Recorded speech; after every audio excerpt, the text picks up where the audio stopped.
Hello everyone, नमस्ते। Welcome to profit भाई India. आज के इस वीडियो में हम लोग बातचीत करेंगे अबाउट नकदी। नकदी से शुरू करेंगे, फिर वर्ल्ड वॉर 3 के अपडेट्स आपको दे देंगे क्योंकि बहुत टाइम से उस पे कहाँ पहुंचे हैं, क्या हो रहा है। कल वीकेंड भी है तो we need to know where do we stand. And cash अपने सिस्टम में बढ़ गया। आज का बेसिक फोकल पॉइंट यही है दैट अपने इकोनॉमी, इंडियन इकोनॉमी में जो कैश का चलन बढ़ गया है all of a sudden, and bank से डिपॉजिट्स निकल रहे हैं। इस पे मैंने 2 दिन पहले जो वीडियो बनाया था उसमें मैंने आपको समझाया था कि पब्लिक बैंकों में पैसा नहीं रख रही, बट टुडे वो तो है ही। अब वो पैसा कहाँ जा रहा है, वी डिस्कस लोन्स में और ट्रैवल लोन्स में और कॉन्सर्ट के लोन्स में, वो आज बात नहीं करेंगे। We will go beyond that to identify another level की चीज क्या हो रही। सो मैंने कुछ स्टेटिस्टिक्स निकाले हैं आप लोगों के लिए। एंड आई थिंक डीमोनेटाइजेशन के बाद और आई थिंक कोविड के बाद ये लेवल आया है कि मैं आपको कुछ आंकड़े देता हूं, आप ध्यान से सुनिए। And one way we talk about financialization of the economy, on this side we can, I think, easily see what's exactly going on in our economy. GDP $4.1 trillion का जीडीपी है, लेकिन इंडिया का एक छोटा सा प्रॉब्लम बोलो या saviour बोलो है, जो हमारा अनरेगुलेटेड इकोनॉमी है, जिसको आप बोलते हैं जैसे retail, unorganised retail still forms 70-75% of India's economy, unorganised retail. तो ये जो आप हम लोग निफ्टी सेंसेक्स में जो कंपनीज देखते हैं, दे आर ऑर्गेनाइज्ड सेक्टर जिसपे हमारा जीडीपी कैलकुलेट होता है। लेकिन हमारा जो अनऑर्गेनाइज सेक्टर है, जो सड़क पे धंधा करते हैं या वो सब चीजें जो होती है, वो तो कहीं कैलकुलेट होती नहीं ना। उसको एज अ जॉब क्रिएशन माना जाएगा, माना जाना चाहिए भी नहीं, लेकिन उस वो भी तो कमा ही रहे हैं ना पैसा। तो एक हमेशा से इस देश में एक पैरेलल ब्लैक इकोनॉमी चलती आई है। और डीमोनेटाइजेशन के बाद, as funny as it sounds to most of you, but the reality, भाई हम तो चमत्कार को नमस्कार करते हैं, लेकिन रियलिटी ये है that cash in the system 3-3.5 गुना बढ़ गया है पिछले 10 साल में। This is the 10th year after demonetization. और अब आप बोलोगे जीडीपी साइज भी बढ़ा है, बिल्कुल सही है, लेकिन कैश जिस तरह बढ़ा है और यूपीआई जो क्वांटम ऑफ ट्रांजैक्शंस कर रहा है वो 20-25 रुपए, 50 रुपए, 1000-2000 वाले हैं। Let me present to you some statistics. So in the last 15-20 days, 61,000 crore worth of cash has been withdrawn from our banks. इसके दो वजह हो सकती है। एक तो वेकेशन सीजन है, शादियों का सीजन एज सच तो देश में अलग अलग जगह अलग अलग होता है, but May June definitely peak शादियों का सीजन तो नहीं है। 61,000 crore is by far the highest amount of cash withdrawal that we have seen in the last 10 years। और अक्सर ये अनसर्टिनिटी के टाइम होता है, ये कोविड के टाइम हुआ था, इतना लंबा फिगर तभी भी नहीं था बाय द वे। तो पब्लिक कैश निकाल के, बैंकों में से कैश निकाल के कहीं तो वो कैश जा रहा है। फर्स्ट अजम्पशन इज पब्लिक सोना खरीद रही है या सिल्वर में निवेश कर रही, हो सकता है। क्योंकि 2 लाख के नीचे अगर आप कैश में देते हो तो आपको पैन कार्ड या पैन नंबर नहीं देना पड़ता फॉर बाइंग गोल्ड। अगर आप ज्वेलर के पास 2 लाख के नीचे लेते हो इन कैश, 1,99,000, तो as per what I remember the last rule, आपको पैन नंबर नहीं देना पड़ेगा।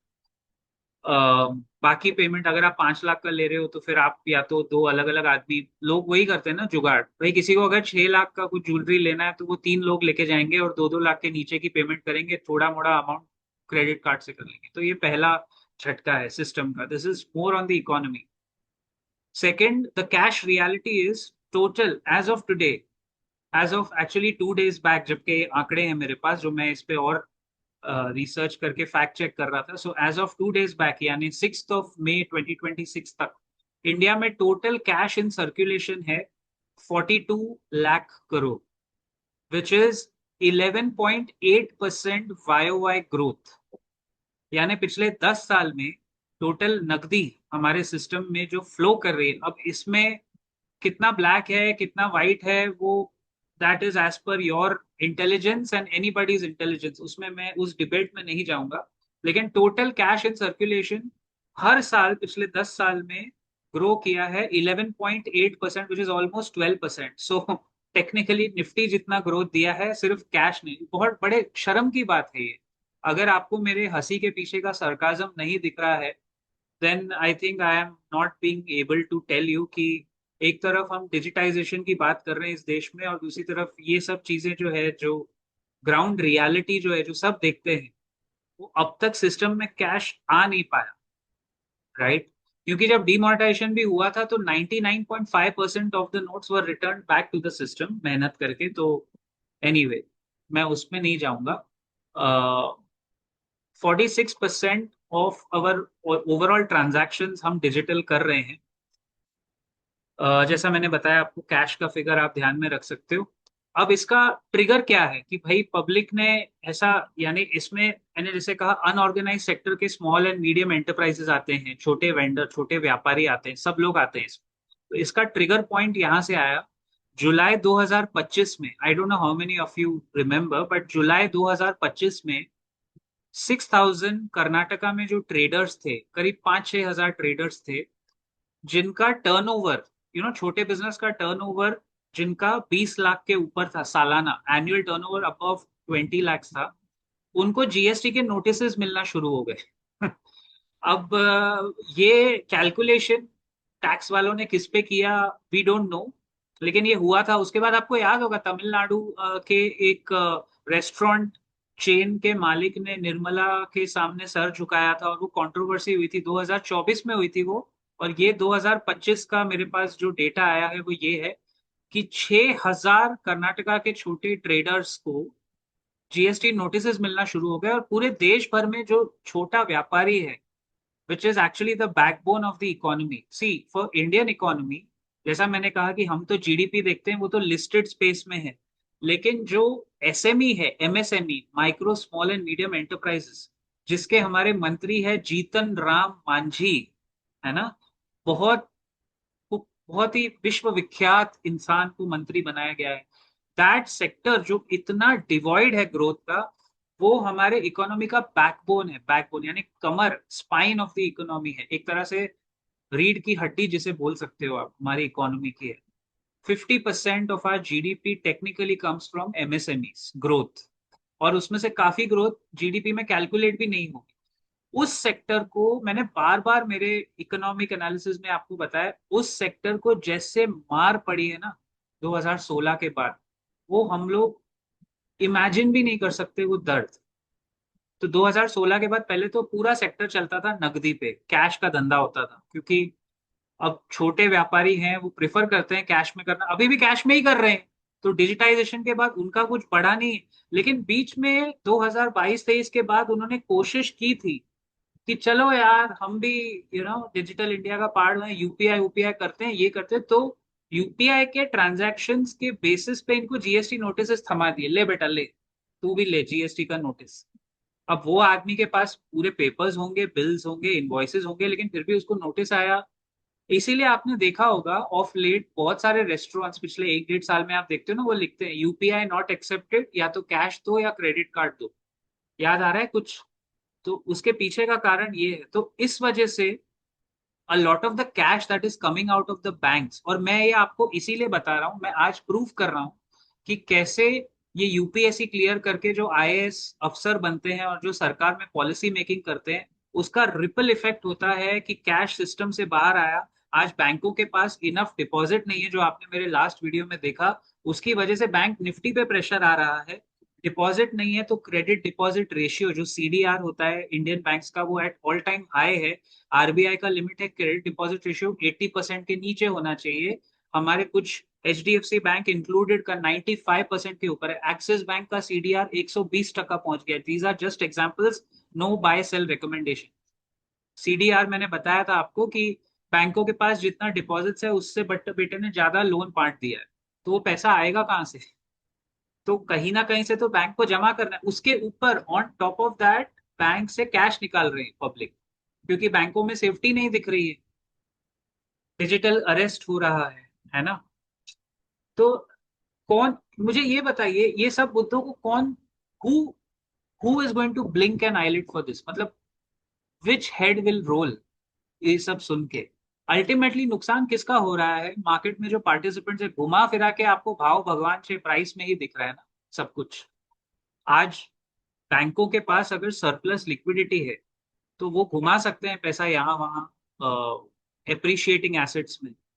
आरबीआई के रूल्स के हिसाब से जो उनको मैंडेटरी कैश कंपोनेंट रखना होता है, अगर वो उसमें भी डिफॉल्ट अभी दिखेगा आपको, सबसे पहले ये पीएसयू वाले ही लाइन में दिखेंगे आप। इसीलिए मैं कह रहा हूँ पीएसयू बैंक पे इतना भरोसा मत कीजिए। उनके डिमांड्स फेयर हो सकते हैं लेकिन उनके लिए इतना रोने की जरूरत नहीं है। ये इतने सालों से जो उन्होंने कस्टमर सर्विस में अपनी लुटिया डुबाई है ना, आज वही उनको लग रहा है कर्मा। ये बात बिल्कुल सही है।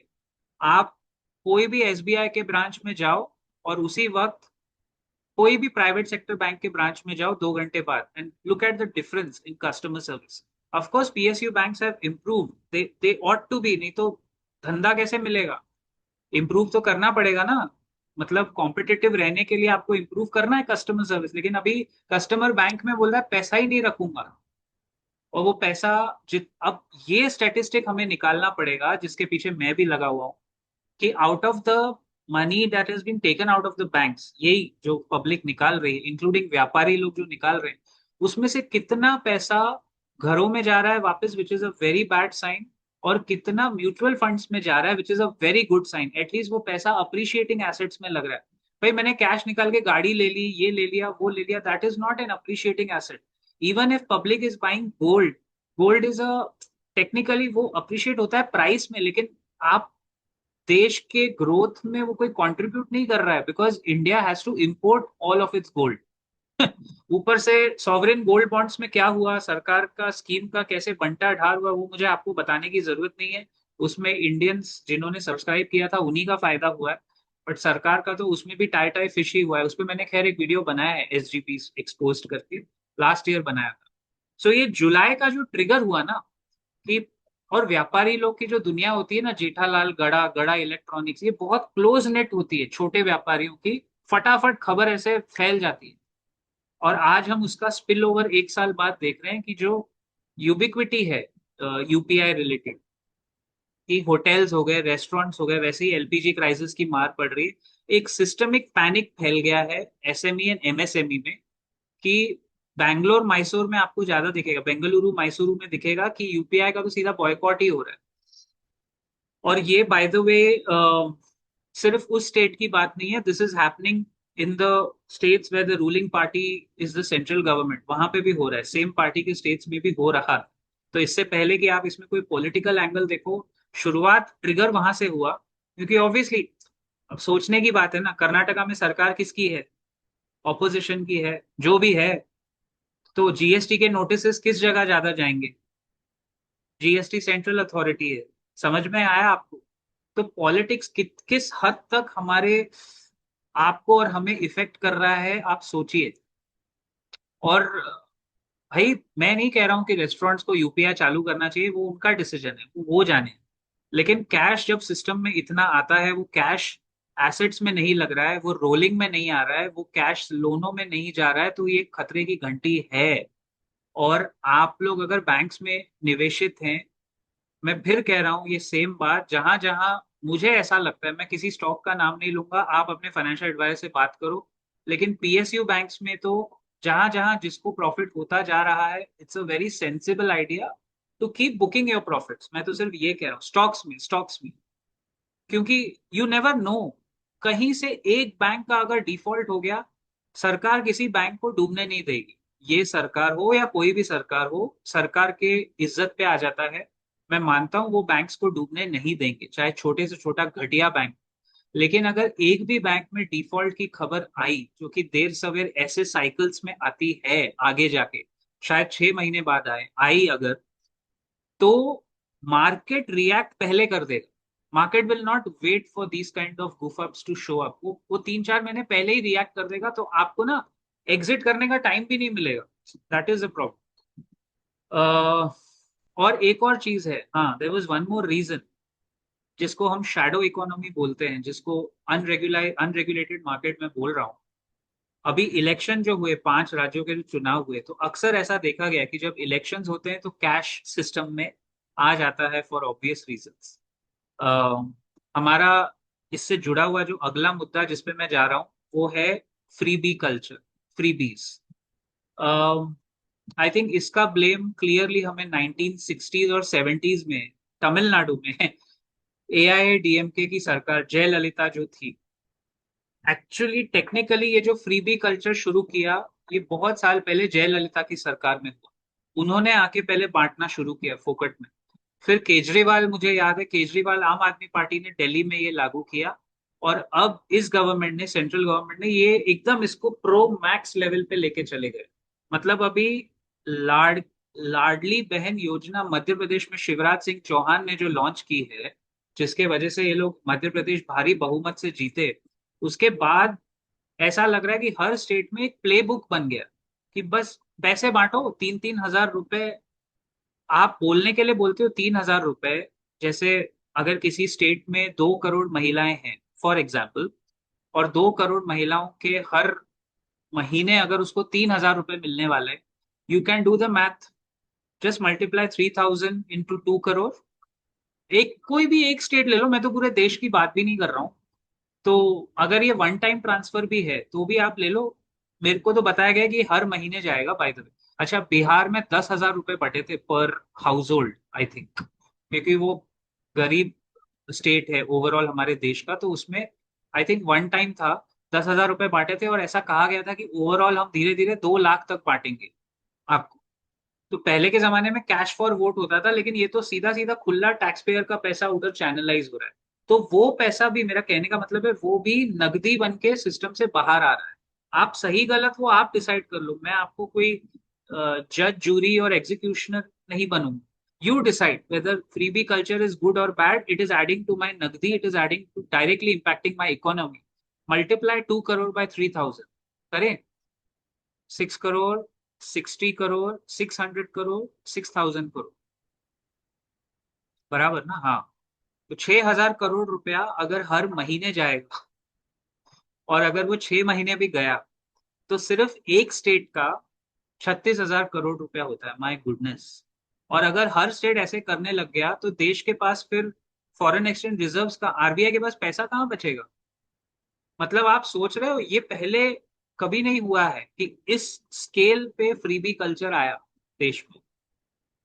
तो वो भी, खैर वो भी कैश को ऐड कर रहा है। ऊपर से लिक्विडिटी स्ट्रेस है। आरबीआई वाज फोर्स्ड, ये खबर मीडिया में आई नहीं होगी, आरबीआई ने पिछले महीने सिस्टम में 2.15 लाख करोड़ इंजेक्ट किए लिक्विडिटी बढ़ाने के लिए। So there is a liquidity stress because of all the deposits coming out. तो लिक्विडिटी सिस्टम में मेंटेन करने के लिए RBI had to inject 2 lakh crore, 2.15 lakh crore into the system. HDFC ICICI bank का क्रेडिट डिपॉजिट रेशियो ऑलरेडी 80% के ऊपर है। एचडीएफसी का तो 95 है, तो वो रेखा, जो लक्ष्मण रेखा है, उसके बहुत ऊपर निकल गया है। एंड मुझे लगता है पर्सनली, मेरे पास एक बहुत बढ़िया सॉल्यूशन है ये सब प्रॉब्लम्स का, मैं आपको इस वीडियो के एंड में बताऊंगा। And it's a very humble request and a solution, क्योंकि हम तो क्या खाली रिक्वेस्ट ही कर सकते हैं ना, अभी हमारे हाथ में थोड़ी ना और कुछ है। तो पहले वर्ल्ड वॉर का अपडेट ले लेते हैं।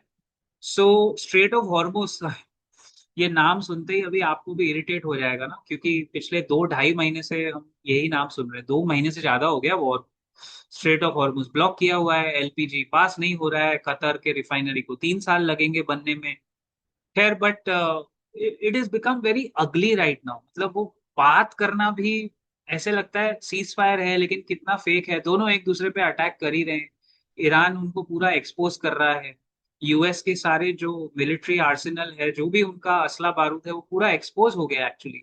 यूएस ने एक प्रोजेक्ट फ्रीडम करके लॉन्च किया था 3 दिन पहले, और 24 घंटे के अंदर उसको बोलना पड़ा, नहीं नहीं, प्रोजेक्ट हम बंद कर रहे हैं, हम लोग अभी we are not launching. So Epic Fury बंद किया गया, प्रोजेक्ट फ्रीडम लॉन्च किया गया, कि जो शिप्स फंसे हुए स्ट्रेट ऑफ हॉर्मुज में, यूएस चौधरी, चाचा चौधरी आके बोले हम निकालेंगे इसको, हम ईरान को देख लेंगे। फिर क्या हुआ? ईरान ने यूएस के 2 वॉरशिप्स पे अटैक किया है, अटैक। ये मैंने अपने चैनल पे पोस्ट भी किया था। दिस वाज आई थिंक 5 मई, रात को 11:45 बजे, 10:45 PM की ब्रेकिंग न्यूज थी 3 दिन पहले। जब ईरान ने अटैक किया, तो इन्होंने रिटेलिएट किया, अपने बचा कुचा थोड़ा सामान वहां से निकाला, और फिर कह दिया कि नहीं, प्रोजेक्ट फ्रीडम अब बंद। पता है क्यों? क्योंकि सऊदी ने अपना एयर स्पेस यूएस को देने से मना कर दिया है। And this is the biggest breaking news of this week, कि Saudi and Kuwait have denied US their airspace to carry out any further operations. और ये बात जो हम 2 महीने से कह रहे हैं वो आज फाइनली, जिसको बोलते हैं ना reckoning, the day of reckoning has come. UAE की तो वैसे भी कोई औकात नहीं, वो तो वैसे भी बाहर हो गया, उसने वैसे ही मना कर दिया। यूएई तो ओपेक से भी बाहर हो गया। ओपेक के जो देश हैं, oil producing and exporting countries, वो उस 70 साल पुरानी अग्रीमेंट से यूएई बाहर हो गया।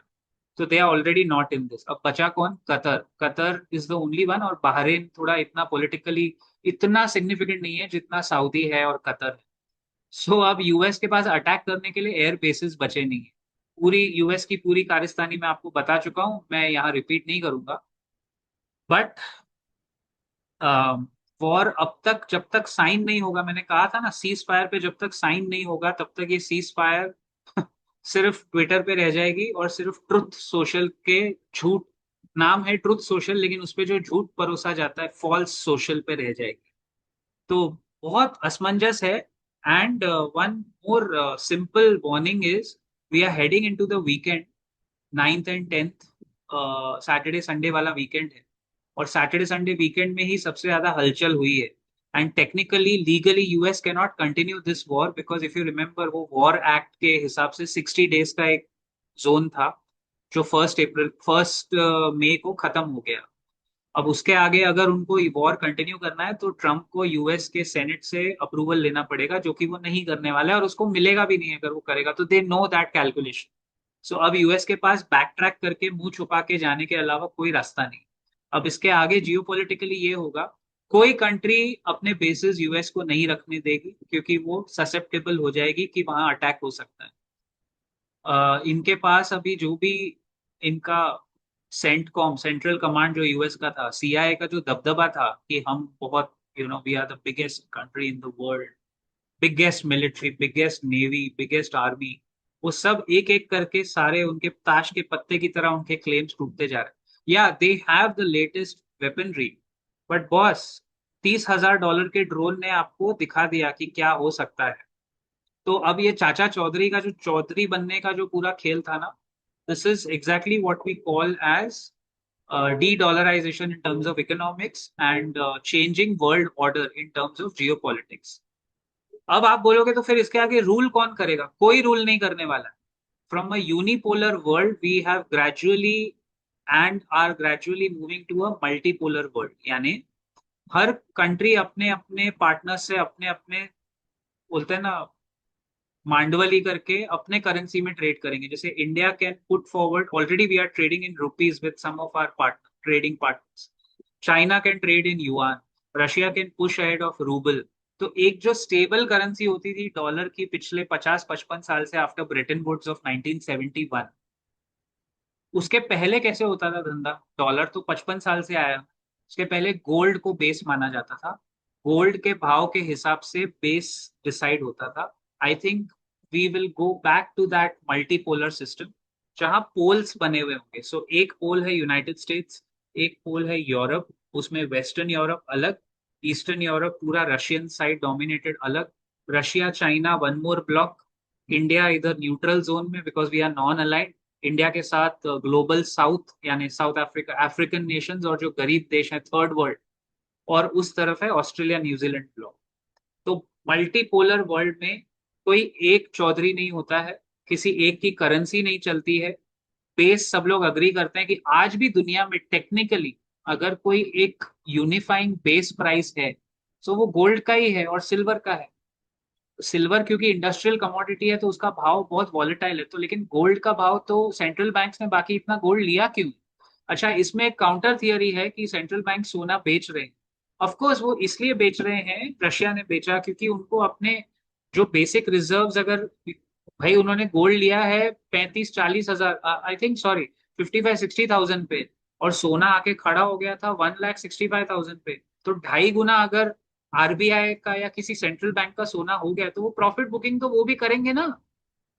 किसी ने अगर 1,000 टन सोना लिया, 1,000 टन, सेंट्रल बैंक्स लेते हैं हैवी, 1,000 टन सोना अगर लिया, 1 टन में 1,000 किलो है ना, तो चलो 10 टन भी सोना लिया किसी ने, और उसको अगर 2.5 गुना वैल्यू बढ़ गई है, तो भाई मैंने अगर 10,000 करोड़ का सोना लिया, आज उसकी वैल्यू 25,000 करोड़ हो गई है, उसमें से मैं 5,000 करोड़ अगर बेच रहा हूं तो मीडिया में खबर क्या आएगी? Russia is selling is gold reserve. But वो बेवकूफ लोग ये नहीं समझ रहे हैं कि उसकी वैल्यू 25,000 करोड़ हो गई, उसमें से वो 20% सोना ऑफलोड कर रहा है, वो प्रॉफिट बुकिंग कर रहे हैं। भाई वो तो करेंगे ना, जब भाव बढ़ गया है तो ग्रामेज तो कम करेंगे, जिससे मार्केट में भी सप्लाई आए थोड़ी और भाव नीचे गिरे। यही तो गेम है पूरा। इसीलिए आपने देखा सोने का भाव 165 170 से गिर के 145 आ गया ना, एक ही झटके में। तो ये तो अभी कमोडिटीज की तरह ट्रेड हो रहे हैं। But having said that, we are definitely into a multipolar world. ये प्रिडिक्शन बड़े बड़े अर्थशास्त्रियों ने, नोबेल लॉरिएट्स ने किया हुआ था कि 2025 से शुरू हो जाएगा, और हुआ। ग्लोबल वर्ल्ड ऑर्डर शिफ्ट हुआ, उसमें टैरिफ्स आ गए, उसमें वर्ल्ड वॉर आ गया, उसमें सब कुछ आपके भाव में आ गया।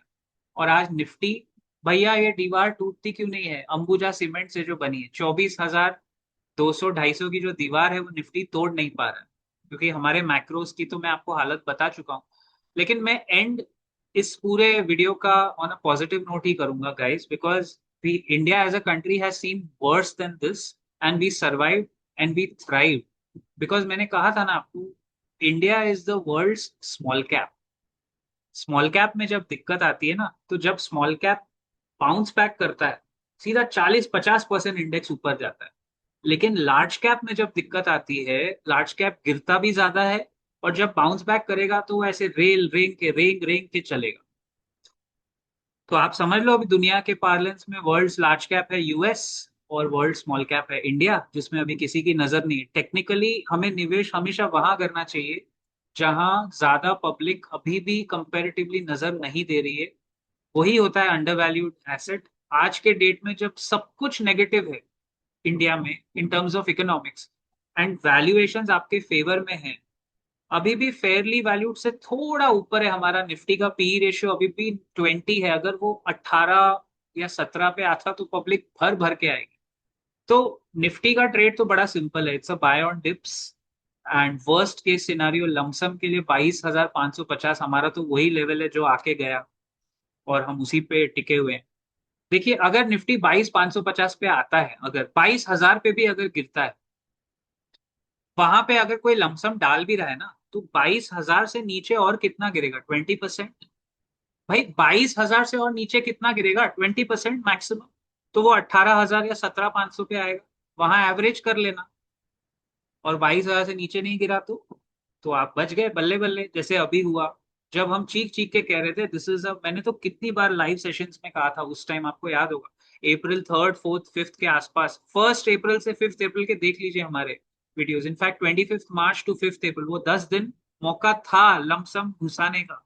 वो 22,000, 2 दिन खाली क्लोजिंग आई 22,300 के आसपास। उसके बाद जब मार्केट चढ़ा 7 अप्रैल, क्योंकि ये फेक सीज फायर अनाउंस हो गई, मार्केट ने क्यूज लिए कि हो गया जी, हो गया, और वो चढ़ा। तो एकदम एक झटके में आप 24,000 की दहलीज पे आ गए, अब वो क्रॉस नहीं कर पा रहे। ये भी हमारी बात हुई थी कि निफ्टी कैन गो साइडवेज, कि वो एक रेंज यानी दायरे बंद ट्रेड में रहेगा काफी समय तक, जब तक आपकी क्वार्टरली अर्निंग्स क्लियर नहीं होगी, जब तक मैक्रोज आपके ठीक नहीं होंगे, तो हम दायरे में ट्रेड करेंगे, which is not bad. SIP वालों को तो यही चाहिए, क्योंकि हमारा होराइजन ही 15-20 साल का है, तो हमें तो अच्छे भाव मिल रहे हैं एसआईपी हर महीने करने के लिए। अ, अगर आप इसमें और डिटेल्स देखना चाहते हो, निफ्टी एंड एनालिसिस वगैरह वगैरह, केस स्टडीज, तो जरूर हमारा members section, you can go to the description of this video, click on the link and do check out our members section. आज इसी बात पे आपसे विदा लेते हैं, बहुत जल्द मिलेंगे। Thank you so much for being a patient audience, and as always, अरे हाँ, कैसे भूल गया मैं वो जो सॉल्यूशन था इंडिया के प्रॉब्लम्स का, वो मैं आपको दूसरे वीडियो में भी बता के रख सकता था, but since I spoke about it, मुझे लगता है हमारे देश के अगेन जितने आर्म फोर्सेस हैं, आर्मी नेवी एयरफोर्स के जितने रिटायर्ड कर्नल जर्नल कमांडर, जो भी हैवी पोजीशंस में रिटायर हुए ना, मुझे लगता है इन सबको, आप सबको मिलके एक पॉलिटिकल पार्टी बनानी चाहिए, या शायद नए लोगों का साथ देना चाहिए।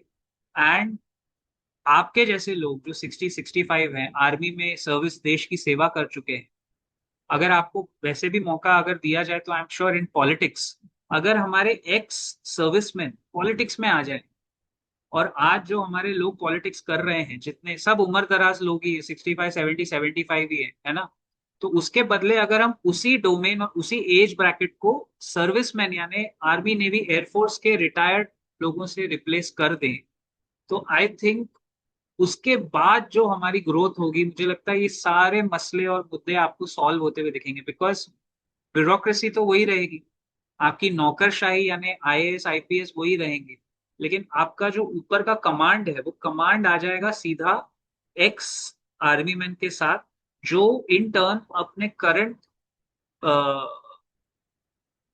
आर्म फोर्सेस के साथ बेटर कोऑर्डिनेट कर पाएंगे। मैं ये नहीं कह रहा हूं अभी नहीं कोऑर्डिनेशन हो रहा होगा, लेकिन वो बेटर एक समथल, एक बोलते हैं ना अच्छा, एक क्लोज प्रॉक्सिमिटी में हमारा देश अच्छा चलेगा।